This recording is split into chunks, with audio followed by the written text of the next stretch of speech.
Leafs Nation, the SANDIN saga is now over. The Toronto Maple Leafs have signed defenseman Rasmus Sandin to a 2-year, $2.8 million extension, which carries a cap hit of $1.4 million per season, which is identical to the Timothy Liljegren contract. So, let's talk about it. And of course, guys, if you want more hockey content, be sure to hit the like button, comment what you want to see next, hit subscribe, and just have fun with this channel. Let's do it, boys. Now, this deal comes after Sandin and his agent called up Kyle Dubas and said, listen, we want to end this stalemate and let's see what you have to offer. So Kyle Dubas pulled out Timothy Liljegren's contract, said, okay, here is what we're offering you, take it or leave it. And then Sandin and his agent ultimately agreed to sign the contract. So which means he only missed a bit of camp, so he will most likely be in the lineup on Friday. If not Friday, then the Leafs' next preseason game. But it's good to have him back. Now, my reaction to this deal, it's a good deal. It is a good deal. Reason being is because Sandin hasn't really, first of all, he hasn't played a lot of NHL games. Second of all, he hasn't really proven himself, right? Because when we've seen him, he showed flashes and spurts of him being an amazing player, but we never got to see him play in the top 4 as much as we wanted to, right?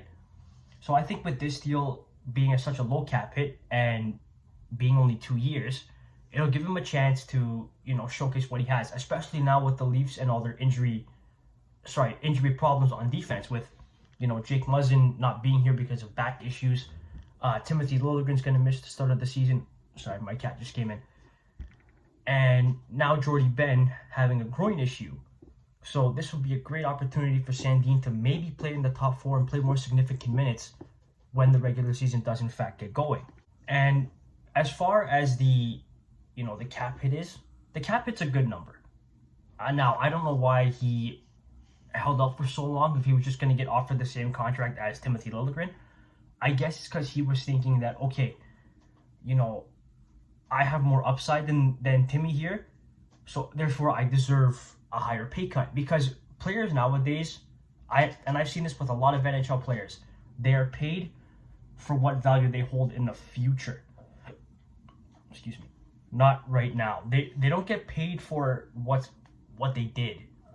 They get paid for what they're going to be able to do, right? But this is Sandin honestly taking a bet on himself here, because he could have said, no, I'm sitting out the whole season until you give me my money. And as of December 1st, if he didn't sign the deal, he couldn't play the whole season. And the more and more time that would have passed on, maybe if he would have signed the deal, let's say in November, he would have to play catch up through the entire season and maybe have an off year. And then that cap hit, if it's higher, you're looking at saying he didn't produce anything. So I think this is fair for both sides. Now, these 2 years are critical for both him and the Leafs. It's critical for the Leafs because obviously they have to get by a fucking round here. Like, come on. Because, this is getting ridiculous.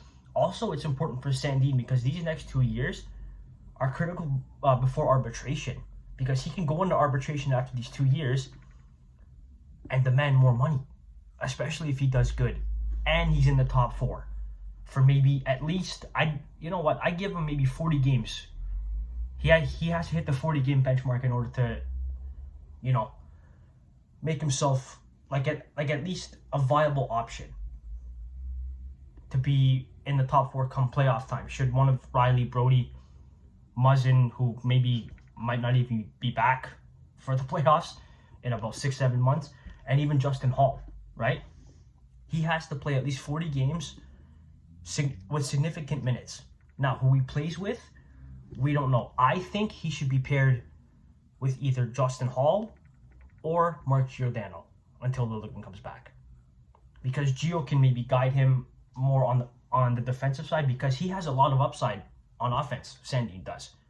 Now, if he partners up with Gio, that can transition his game to a whole new level because he can learn the fundamentals of defense.